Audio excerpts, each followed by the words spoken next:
Hey everyone, this is Fawn, Navigating Gluten Free, and this is Pan. I guess he just wanted to join me with recording some videos today. So today I'm on this, gluten-free FAQ questions, right? And one of the questions I see a lot is about 20 parts per million. What does that mean for a gluten-free? And just just what is it even? So what we're talking about here is 20 parts per million is how much gluten can be in a product. So that's kind of hard to conceptualize, right? How much is 20 parts per million? And what does that mean? So the FDA has stated that 20 parts per million is the maximum amount of gluten that can be in something and still be labeled gluten free. Okay, so that's our definition, right? Now, there's a lot of testing that happens, and so there's a few different certification organizations, and some manufacturers will do their own testing of products, and they'll just label those gluten free. Um, if a certification is on there, then the certification place has labeled it certified gluten free, and things like that. But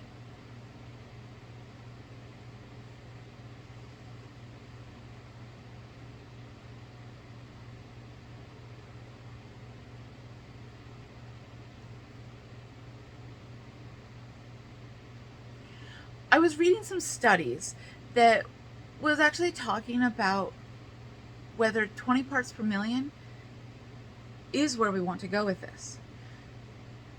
Maybe is 20 parts per million sufficient? Um, and overall, really, they said no. No, 20 parts per million, they didn't see the healing with celiac disease. And I saw a few different values.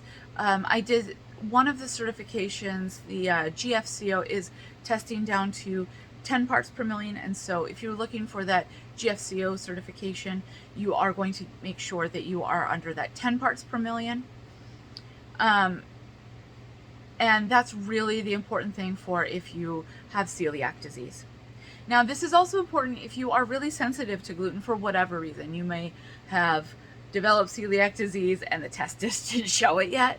You may not have celiac disease or the genes and just need to be gluten-free, and even just a little bit bothers you a lot. And so those certifications are really important for that. One question that I see regarding the 20 parts per million is people asking, so if I eat like one bite of something that contains gluten, but then like the rest of the year I'm super good, is that okay? Does that mean, it's less than 20 parts per million out of all the things I've eaten, right? And I'm sorry, you can't do that. Um,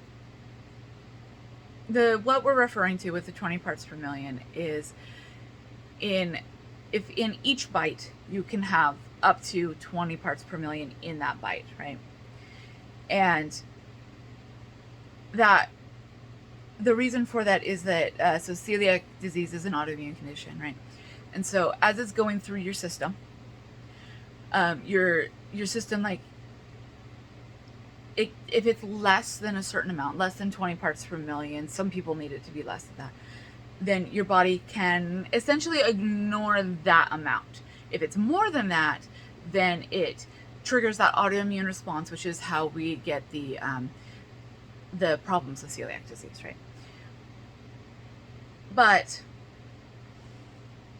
unfortunately, you can't have a whole bite of gluten because your body would be really triggered to start that autoimmune issue. So it really is referring to in each food you eat, it needs to be less than that. Not that you can be a little bit bad and a little bit good and kind of average it all out. It's really in everything that you're eating, right?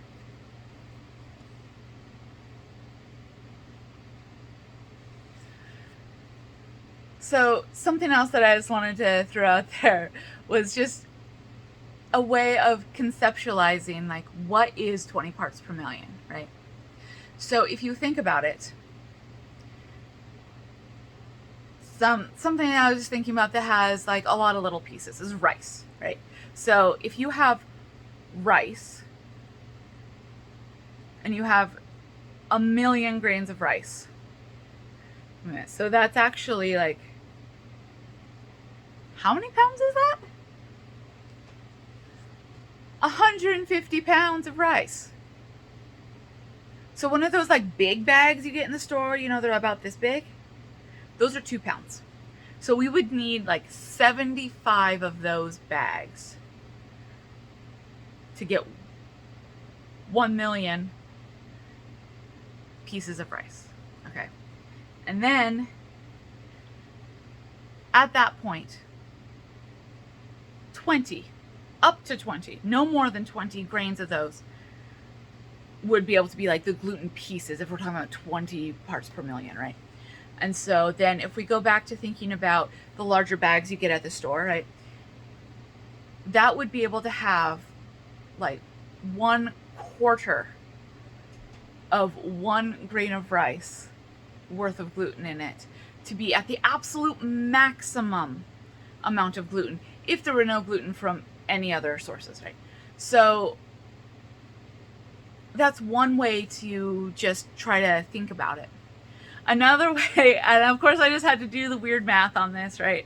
So if you had a in-ground swimming pool, 16 feet by 32 feet, and you filled that with a bunch of Legos,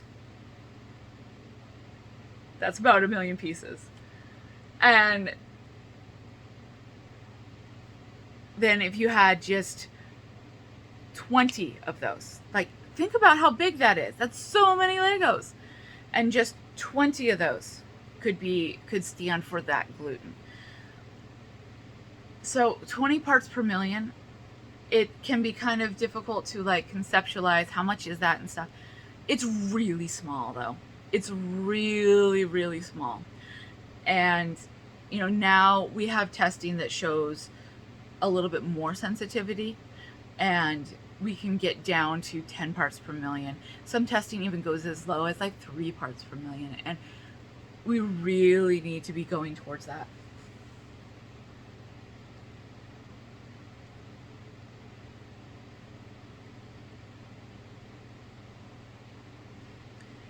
So one issue that we have seen with this gluten-free testing is that the tests they use themselves are not always extremely reliable.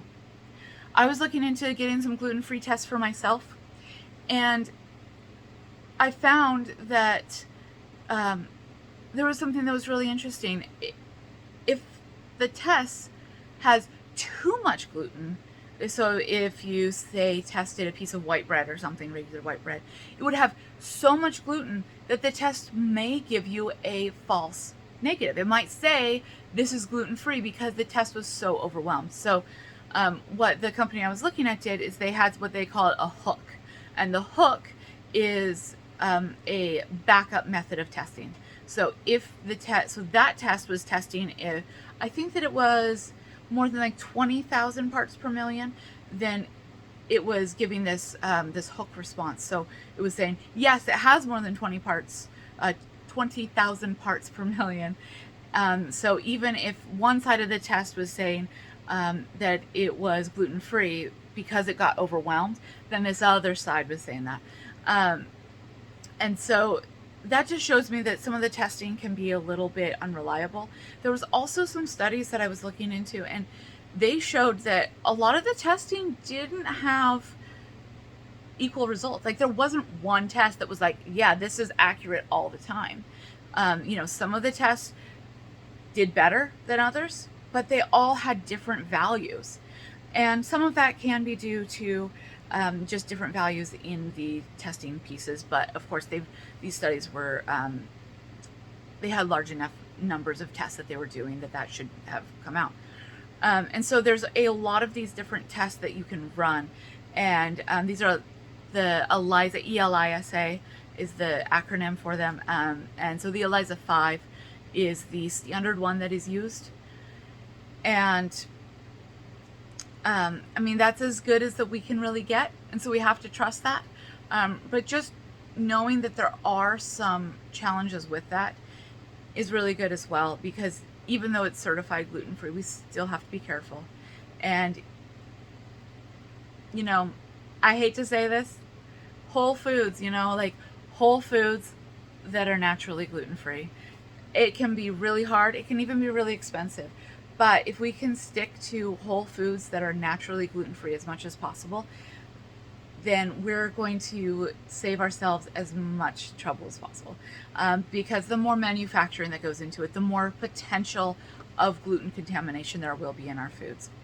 And I don't say any of this to scare you about the testing or anything, but just to inform you, and just so that you have all of this information out there, that because we should always be questioning the data that we're getting and questioning whether these tests are good enough. And there are development for some new ones, and I'm really looking forward to seeing better testing come out and more consistent results. And with all the popularity that gluten-free has gotten, and so many people getting diagnosed with celiac disease now, that I think that we're going to start seeing some more focus on that, and hopefully get some better testing.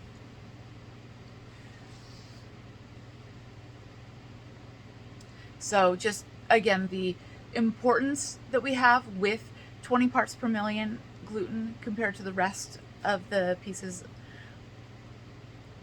that is the limit that has been drawn for celiac disease. At first, when they first started doing this testing, it was 500 parts per million. You had to be under that. And then it was like 150, and it just kind of went down. And so it is now under 20 parts per million is the official one. But if you can get it under 10 parts per million, that's better. And really as close to gluten zero as you can, meaning absolutely no pieces of gluten, no milligrams of gluten, nothing like that ever in your food would be absolutely ideal. And that is for those with celiac disease. We just really need to be as careful as possible. And like I said, hopefully with this testing that they'll hopefully be improving on, hopefully we'll be able to get more accurate testing results and be able to keep ourselves even safer with that. I'm also, on a side note, really hoping for some better, more affordable tests that we can do at home, so that we can be testing, all this food that we do ourselves. Right. All right. Well, that's enough of my blabbering on for today. I will see you on the next one, and follow down below if you would like to for some more gluten-free FAQs.